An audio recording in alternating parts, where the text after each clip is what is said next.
আসসালামু আলাইকুম রহমতুল্লাহ। গুরুত্বপূর্ণ একটি হাদিস আবু হুরায়রা রাদিয়াল্লাহু তাআলা আনহু থেকে বর্ণিত। রাসূল সাল্লাল্লাহু আলাইহি ওয়াসাল্লাম ইরশাদ করেন, একদিন মূসা আলাইহিস সালাম তুর পাহাড়ে আল্লাহর সাথে দেখা করার সময় জিজ্ঞাসা করলেন, ইয়া আল্লাহ, আপনার কাছে সবচেয়ে পছন্দনীয় ব্যক্তি কে?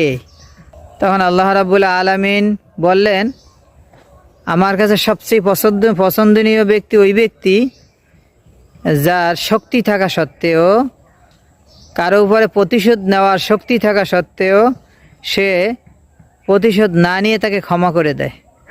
এই ব্যক্তি হলো সবচেয়ে বড় শক্তিশালী।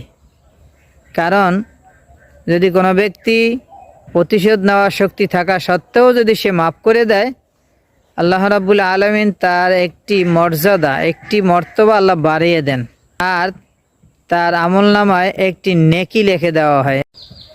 আসসালামু আলাইকুম রহমতুল্লাহ। গুরুত্বপূর্ণ একটি হাদিস আবু হুরায়রা রাদিয়াল্লাহু তাআলা আনহু থেকে বর্ণিত। রাসূল সাল্লাল্লাহু আলাইহি ওয়াসাল্লাম ইরশাদ করেন, একদিন মূসা আলাইহিস সালাম তুর পাহাড়ে আল্লাহর সাথে দেখা করার সময় জিজ্ঞাসা করলেন, ইয়া আল্লাহ, আপনার কাছে সবচেয়ে পছন্দনীয় ব্যক্তি কে? তখন আল্লাহ রাব্বুল আলামিন বললেন, আমার কাছে সবচেয়ে পছন্দনীয় ব্যক্তি ওই ব্যক্তি যার শক্তি থাকা সত্ত্বেও, কারো উপরে প্রতিশোধ নেওয়ার শক্তি থাকা সত্ত্বেও সে প্রতিশোধ না নিয়ে তাকে ক্ষমা করে দেয়। এই ব্যক্তি হলো সবচেয়ে বড় শক্তিশালী।